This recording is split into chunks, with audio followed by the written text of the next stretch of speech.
Hi மக்களே, இன்றைக்கி நம்மளுடைய டிஜே ஸ்மார்ட் லேர்னிங் சென்டர்லேருந்து ஃபார்முலாவை 9th சாப்டர் தான் நம்ம எடுத்துருக்குறோம். ஸோ 9th சாப்டரில் ஃபார்முலாவை எப்படி ரொம்ப ஷார்ட்டாக ஞாபகத்தில் வச்சுக்கலாம்னு சொல்லிட்டு நம்ம பார்க்கலாம். ஓகேங்களா?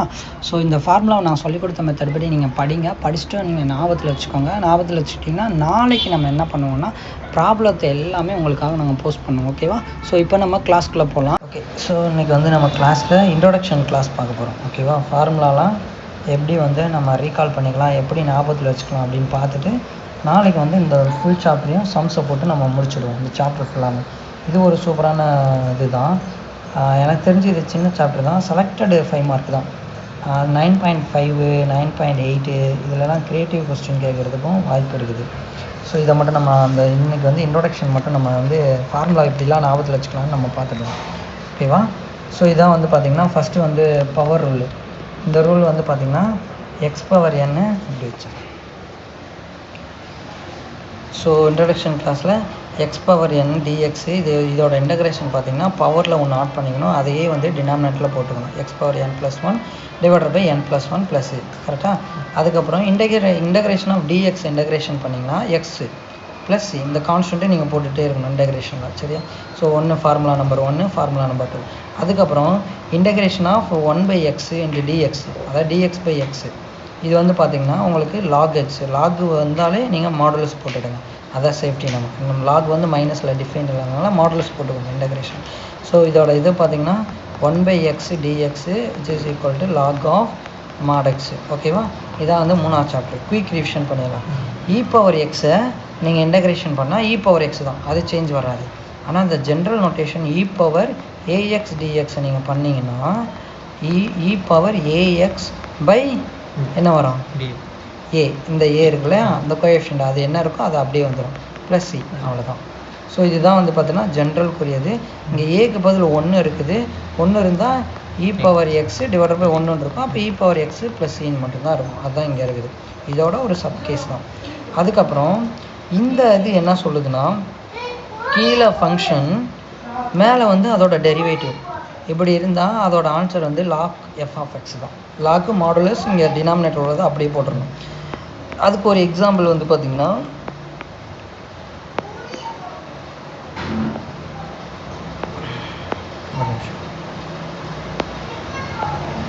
அதுக்கு ஒரு எக்ஸாம்பிள் பார்த்திங்கன்னா இந்த இதே எடுத்துக்கலாம். நீங்கள் இந்த ஒரு சப்கேஸே எடுத்துக்கலாம். ஃபார் எக்ஸாம்பிளுக்கு 1/x dx இருக்கா.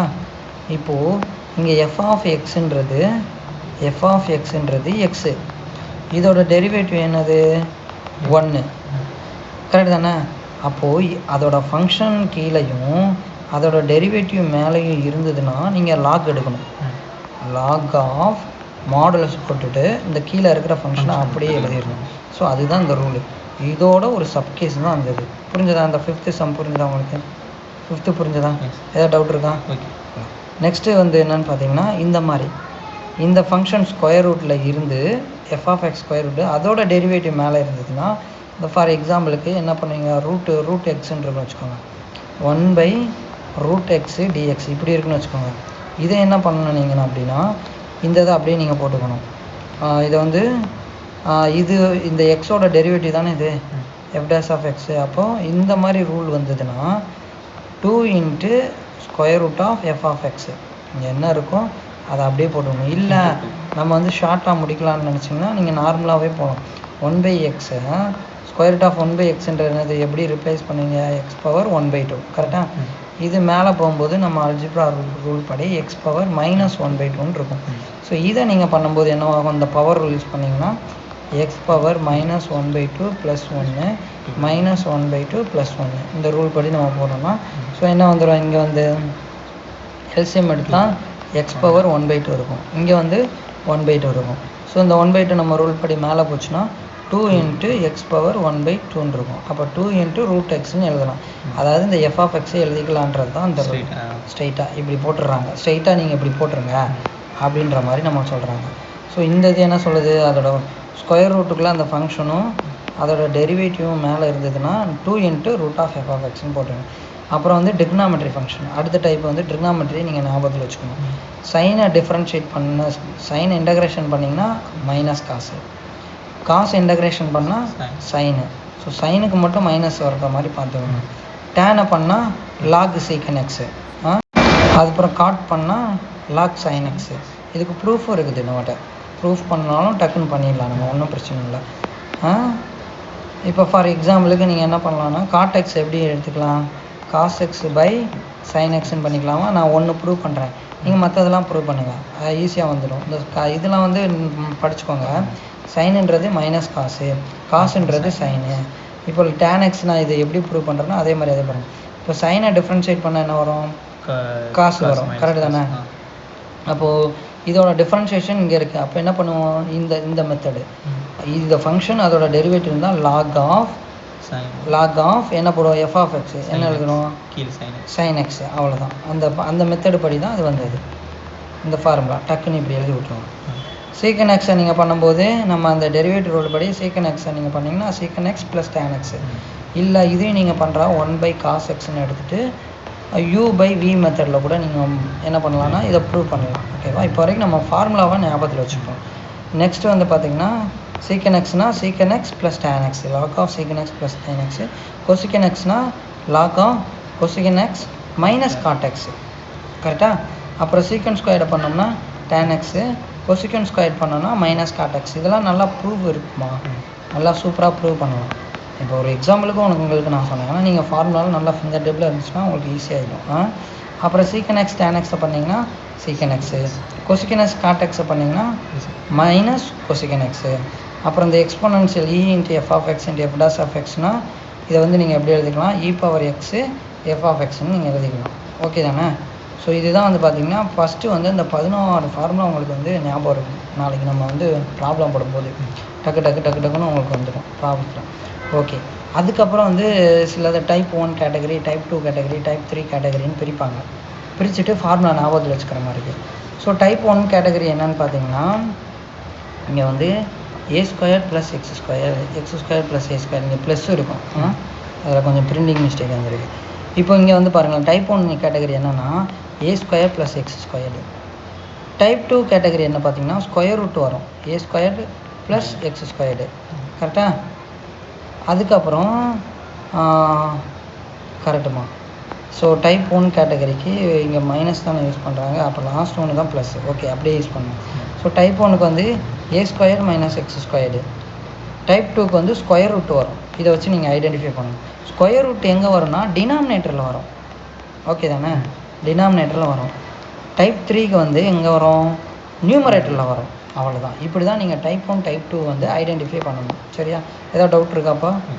இப்போ வந்து பாருங்கள், டைப் 1 வந்து என்னது, இது தான் a² - x² டினாமினேட்டரில் இருக்கும். அப்புறம் டைப் 2ன்றது அதே மாதிரி டினாமினேட்டரில் ரூட் வச்சு இருக்கும். அப்புறம் தேர்ட் டைப்பில் வந்து நியூமரேட்டரில் இருக்கும் அப்படின்னு நீங்கள் ஞாபகத்தில் வச்சுக்கணும். அதுக்கப்புறம் எல்லாத்துலேயுமே என்ன போட்டுக்கோங்க, காமனாக 1/2a. அடுத்து கான்ஸ்டன்ட் மைனஸ் வேரியபிள் ஸ்கொயரா. அடுத்த டைப் வந்து பார்த்திங்கன்னா variable square minus constant square. அப்படியே மாற்றி எழுதிக்கணும். புரியுதா? அடுத்த integration formula type variable square minus constant square equal இங்கேயும் 2a போட்டுக்கோங்க. அதுக்கப்புறம் லாக் ஆஃப் எப்படி ஃபார்முலா ஞாபகத்தில் வச்சு பாருங்கள். இங்கே மைனஸ் வந்திருக்கா, a² - b a² - x² தானே. அப்போ இங்கே மைனஸ் வந்தால் மேலே நியூமரேட்டரில் பாசிட்டிவ் போட்டுக்கோங்க, கீழே நெகட்டிவ் போட்டுக்கோங்க. ஆனால் இங்கே மாற்றி ஆப்போசிட்டில் எழுதணும். நீங்கள் இங்கே மாற்றி எழுதுனா இங்கே மேலே மைனஸ் போட்டுட்டு கீழே வந்து பாசிட்டிவ் போட்டு +c போட்டுக்கணும் இந்த கிரேஷன். ஓகே தானே? Okay, closed. அதுக்கப்புறம் இந்த 2 ஃபார்முலா முடிச்சிட்டிங்களா? இந்த ஒரு ஃபார்முலா மட்டும் நீங்கள் ஞாபகத்தில் வச்சுக்கணுமா. இந்த டைப் 1ல் 3வது சஃபிஷியன்ட். 3வது இது வந்து பார்த்திங்கன்னா என்ன வரும், இன்டகிரல் ஆஃப் ப்ளஸில் வரும் a² + x² dx. இது வந்து பார்த்திங்கன்னா இதை மட்டும் நீங்கள் ட்ரிக்னாமெட்ரி வரதுனா நல்லா ஞாபகத்தில் வச்சுக்கணும். tan inverse of x/a + c. இது மட்டும் ஞாபகத்தில் நீங்கள் வச்சுக்கணும். சரியா? அதுக்கப்புறம் இந்த அருக்கு பாருங்கள், இதை டெஃபினட்டாக அவன் என்ன பண்ணுவான்னா உங்களுக்கு இதில் கேட்பான், ஏரியா ஆஃப் த ட்ரையாங்கிள் 9.8ல் இந்த ஒரு ஃபார்முலா மட்டும்தான் வரும். இந்த ஒரு ஃபார்முலா தெரிஞ்சால் போதும், நீங்கள் நிறையா சம போடலாம். இம்பார்ட்டன்ட் 5 மார்க் போடலாங்க. நம்ம முதல்ல இந்த டைப்பு போட்டுட்டு அதுக்கப்புறம் அதை சொல்லணும். இப்போ இது முடிஞ்சதில்ல, இந்த டைப் 1ல் 3 இது முடிஞ்சதில்ல. எதாவது டவுட் இருக்கா? அதுக்கடுத்து வந்து டைப் 2ல் வந்து நம்ம என்ன எடுக்கலாம், முதல்ல இந்த சைடு இருக்கிறத எழுதிடலாம். டைப் 2க்கு 1 2 3 ஃபஸ்ட்டு வந்து என்ன எழுதுவோம், square root of A square minus x square, அப்புறம் வந்து variable square constant square. Correct தானே? இதெல்லாம் எழுதிடுவோம். அதுக்கப்புறம் வந்து square root of A square plus X square எழுதிட்டோமா? இப்போ இங்கே என்ன பண்ணுங்கள், இது மட்டும்தான் நீங்கள் ஞாபகத்தில் வச்சுக்கணும். Sine inverse of x by a plus சின்னு வச்சுக்கணும். கரெக்டு தானே? அதுக்கப்புறம் இங்கே வந்து பாருங்கள், இந்த ரெண்டு மட்டும்தாம்மா. டைப் 1ல் இந்த 3ஆவதும் டைப் 2ல் இந்த ஃபஸ்ட்டு மட்டும்தான் நீங்கள் என்ன பண்ணுறோம், மெமரி பண்ணுற மாதிரி இருக்கும். மற்றெல்லாம் ட்ரிக்கை வச்சு நம்ம போட்டுடலாம். கரெக்டாக? இப்போ நான் பாருங்கள் உங்களுக்கு வரேன். ஓகே, இப்போ வந்து டைப் 2ல் ஆரம்பிச்சிட்டோமா? ஓகே, இப்போ sine inverse of x by a, sine inverse of x by a, sine inverse of x by a. அதுக்கப்புறம் இங்கே வந்து ரெண்டுலேயும் லாக் போட்டுக்கோங்க. லாக் ஆஃப் இங்கே வந்து மாடல்ஸ் லாக் வந்தாலே மாடல்ஸ் யூஸ் பண்ணிக்கோங்க. எக்ஸு ப்ளஸ் இங்கே என்ன இருக்கோ அதை அப்படியே எழுதிடுங்க, எக்ஸ் ஸ்கொயர் மைனஸ் ஏ ஸ்கொயர். அதே மாதிரி எக்ஸு ப்ளஸ் இங்கே என்ன இருக்கோ அதை அப்படியே எழுதிடுங்க. அப்படியே எழுதிட்டிங்கன்னா ஏ ஸ்கொயர் ப்ளஸ் எக்ஸ் ஸ்கொயர். அவ்வளோதான், முடிஞ்சு போச்சு. மாடல்ஸை க்ளோஸ் பண்ணிடுங்க. இப்படி தான் நீங்கள் ஃபார்முலா ஞாபகத்தில் வச்சுக்கணும். ஸோ இதே நீங்களே கேட்டகரியாக பிடிச்சிக்கோங்க. Type 1, type 2. டைப் 1ல் 3 இது, டைப் 2ல் 3 இது, டைப் 3ல் அதே மாதிரி 3 வரும். சரி தானே? இப்போ அதை நம்ம பார்க்கலாம். ஸோ இதில் வந்து என்ன இருக்குது, ஏ ஸ்கொயர் மைனஸ் இந்த ஃபார்முலா ரொம்ப முக்கியம். ப்ராப்ளம் போடுவோம். ஏ ஸ்கொயர் மைனஸ் எக்ஸ் இது எப்படி முடியுது பாருங்களேன். இப்போ இது வந்து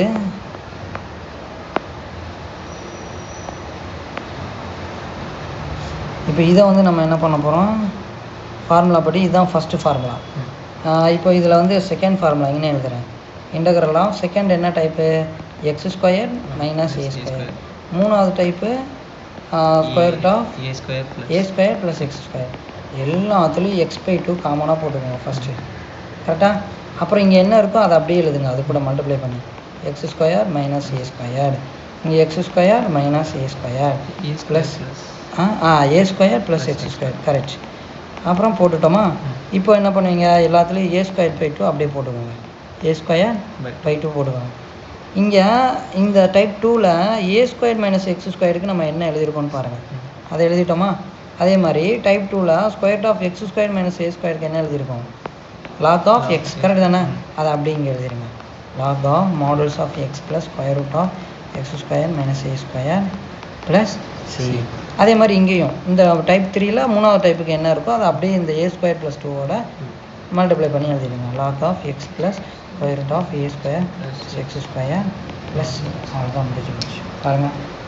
அவ்வளோதான். ஸோ இந்த மாதிரி டைப் வர்றதுக்கு டைப் 1க்கு நீங்கள் எப்படி ஐடென்டிஃபை பண்ணணும், டைப் 2க்கு எப்படி ஐடென்டிஃபை பண்ணணும், டைப் 3க்கு வந்து எப்படி ஐடென்டிஃபை பண்ணணும். ஒவ்வொரு டைப்லேயும் 3 வரும். ஸோ ஸ்கொயர் ரூட் இல்லாத ஃபஸ்ட்டு டைப்பு, ஸ்கொயர் ரூட் டினாமினேட்டரில் வந்தால் செகண்ட் டைப்பு, ஸ்கொயர் ரூட் நியூமரேட்டரில் வந்தால் 3வது டைப்பு. ஒவ்வொன்றுக்கும் நம்ம எப்படி வந்து ஃபார்முலா வந்து ஐடென்டிஃபை பண்ணணும்னு நம்ம முடிச்சிட்டோம். ஏதாவது டவுட் இருக்கா உங்களுக்கு இப்போ? சூப்பர். அடுத்து போயிடலாமா? அடுத்ததுக்கு போயிடலாம். பாருங்கள், அந்த இதுதான் நம்ம போட்டிருக்கிறது இருக்கும், எந்த டவுட்டும் இருக்காது. இந்த இடத்துல இந்த இதுக்கு மட்டும் மைனஸ் போடணுமா, இந்த செகண்ட் டைப் இருக்கிறது இல்லையா, எக்ஸ் ஸ்கொயர் மைனஸ், அதுக்கு மட்டும் ப்ளஸ் போடாமல் மைனஸ் வரும். அவ்வளோதான். ஒரு இடத்துல மட்டும் ஞாபகத்தில் வச்சுக்கோங்க, மைனஸ் வரும். அதுக்கப்புறம் வந்து இப்போ இன்டகிரேஷனோட நீங்கள் ரீகால் பண்ணிங்கன்னா டிஃப்ரென்ஷியேஷனோட ரிவர்ஸ் ப்ராசஸ் தான் இன்டகிரேஷன் வாங்க. எப்படி அப்படின்னா, இப்போ இதுதான் வந்து ஃபங்க்ஷன் வச்சுக்கோங்க. இப்போ இதை டிஃப்ரென்ஷியேட் பண்ணால் பவர் படி 7x⁴ வரும். இப்போ இன்டகிரேஷன், இப்போ ரெண்டு சைடு இன்டகிரேஷன் எடுக்கிறதுக்கு நம்ம என்ன பண்ணுவோம்னா, எக்ஸ்எல்லாம் ஒரு சைடு, ஒய்யெல்லாம் ஒரு சைடு வச்சுப்போம். இப்போ நம்ம இன்டகிரேஷன் ரூல் படி dy ஒய் தான். இப்போ இங்கே வந்து 7 வந்து கான்ஸ்டண்ட்டாக வெளியே எடுத்து போய் அங்கே x⁴ so power rule use பண்ணிங்கன்னா ஸோ கேன்சல் ஆகிட்டு உங்களுக்கு இதே கிடச்சிட்டு பாருங்கள். x⁴ ப்ளஸ் கான்ஸ்டன்ட் இருக்கா, அதே மாதிரி x⁴ ப்ளஸ் கான்ஸ்டன்ட். அதான் ரிவர்ஸ் ப்ராசஸ் ஆஃப் டிஃப்ரென்ஷியேஷன் வாங்க. நம்ம டிஃப்ரென்ஷியேஷனை இன்டகிரேஷன் எடுத்தோன்னா இந்த ஆன்சரே கிடச்சிடும், இந்த ஃபங்க்ஷனோட ஆன்சரே கிடச்சிடும். புரிஞ்சுதா உங்களுக்கு? ஆன்டி டெரிவேட்டிவ் ஆஃப் ஃபங்க்ஷன் அப்படின்னு சொல்லுவாங்க. இந்த ஃபங்க்ஷனோட டிஃப்ரென்ஷியேஷன், அந்த டிஃப்ரென்ஷியேஷனை திரும்ப இன்டகிரேஷன் எடுத்திங்கன்னா ஃபங்க்ஷனே கிடச்சிடும். புரிஞ்சுதா உங்களுக்கு? அடுத்த கொஸ்டின் போயிடலாமா?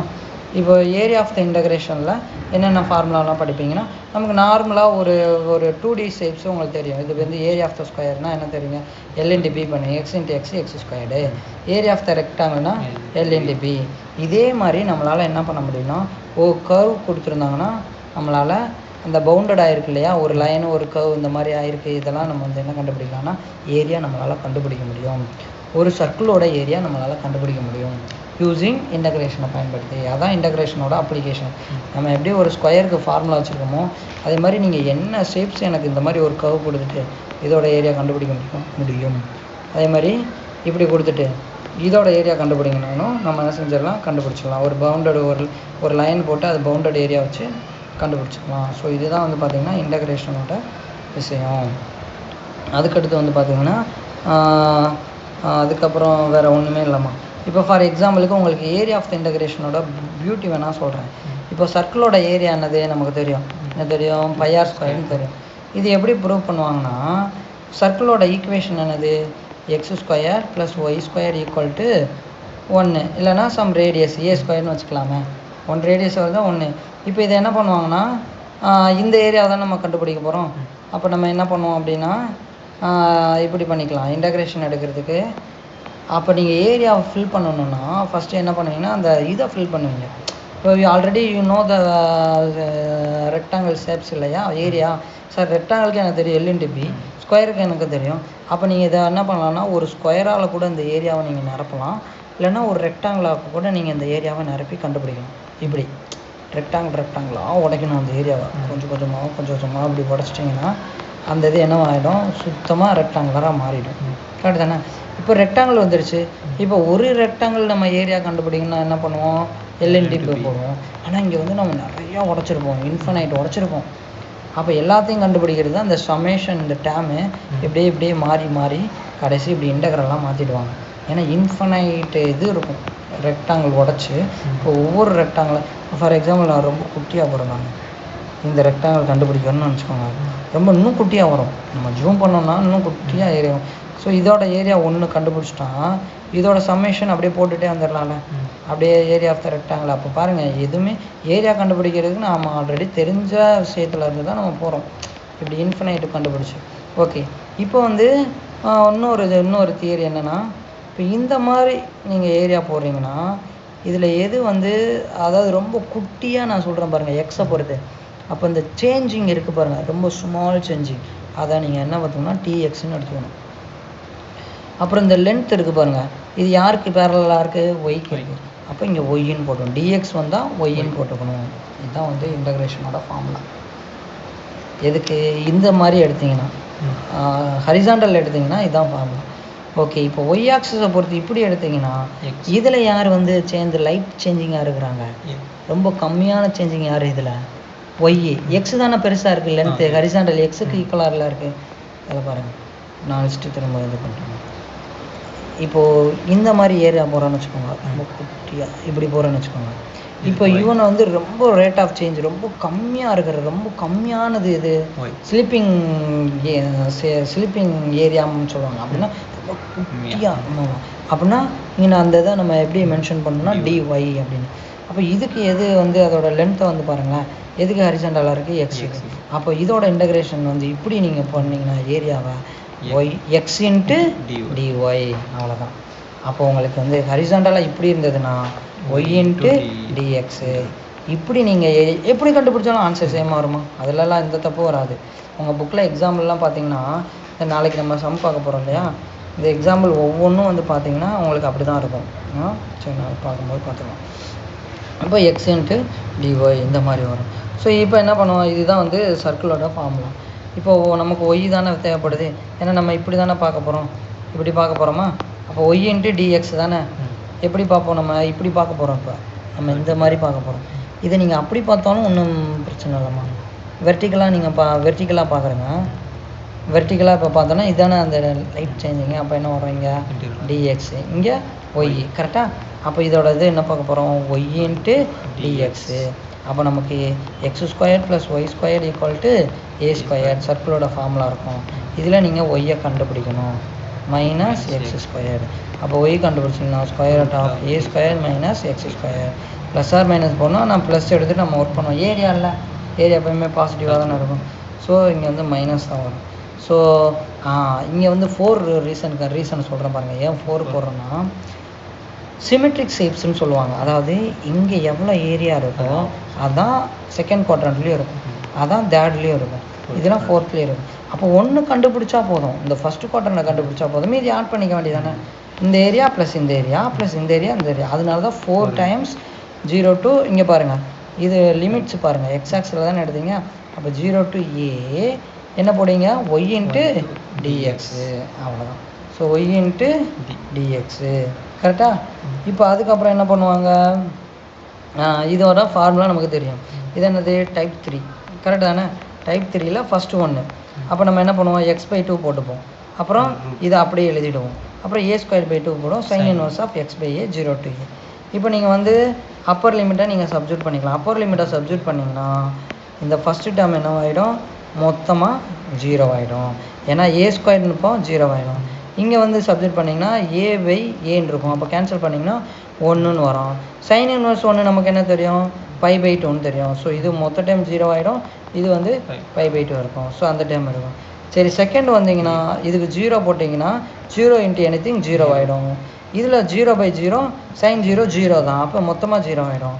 அப்போ அப்பர் லிமிட் மட்டும்தான் இருக்கும். அப்போது இந்த 2 இன்ட்டு 2 இது 4 கேன்சல் பண்ணிட்டீங்கன்னா π இன்ட்டு a². ஸோ இதுதான் வந்து ஏரியா ஆஃப் த சர்க்கிள். இதுதானே ஏரியா ஆஃப் த சர்க்கிள். இங்கே ரேடியஸ் வந்து ஏ எடுத்துருக்கோம், அதனால் ஏல வந்துருக்கு. ஸோ இப்படியும் நம்ம இன்டகிரேஷனை யூஸ் பண்ணி கண்டுபிடிக்கலாம். இதெல்லாம் உங்களுக்கு வந்து என்ன ஆகும், உங்களுக்கு வந்து ஒர்க் ஆகிட்ருக்கும். ஸோ இவ்வளோ தான் குயிக் ரிவிஷன் சொல்லி பண்ணிட்டோம். நம்ம என்ன ஒரு 1/2 மணி நேரத்துலேயே வந்து இந்த சாப்டரோட மொத்த ரிவிஷன் பண்ணிட்டு, இது சின்ன சாப்டர் தான்மா. நாளைக்கு வந்து நம்ம என்ன பண்ணலாம்னா ப்ராப்ளம் போட்டு பார்க்கலாம். சரிங்களா? ஏதாவது டவுட் இருக்கா அப்போ உங்களுக்கு? இங்கே பாருங்களேன், இவ்வளோ தான் மொத்த ஃபார்முலாவே. இதை நீங்கள் ரீகால் பண்ணிக்கணும். இதை ரீகால் பண்ணிட்டீங்கன்னா நாளைக்கு வந்து உங்களுக்கு ஒரு ஃப்ளோ ஜம்முன்னு ஒரு ஃப்ளோ போகும். சரி தானே? அப்புறம் சில டைப் ஆஃப் இதெல்லாம் இருக்கும், அதெல்லாம் வந்து நாளைக்கு நம்ம சம்மு போடும்போது நம்ம அதை பார்த்துடலாம். சரிங்களா? அந்தந்த ஃபார்முலா வந்து நான் உங்களுக்கு சொல்லித்தரேன். இது பேசிக்கான ஃபார்முலா, அதை முடிச்சுட்டு நம்ம அப்படியே போக முடியும். சப்ஸ்கிரைப் பண்ணி ஃபாலோ பண்ணிக்கோங்க. சரிங்களா? எல்லாமே உங்களுக்கு மெட்டீரியல் கிடைக்கும். நன்றி மக்களே.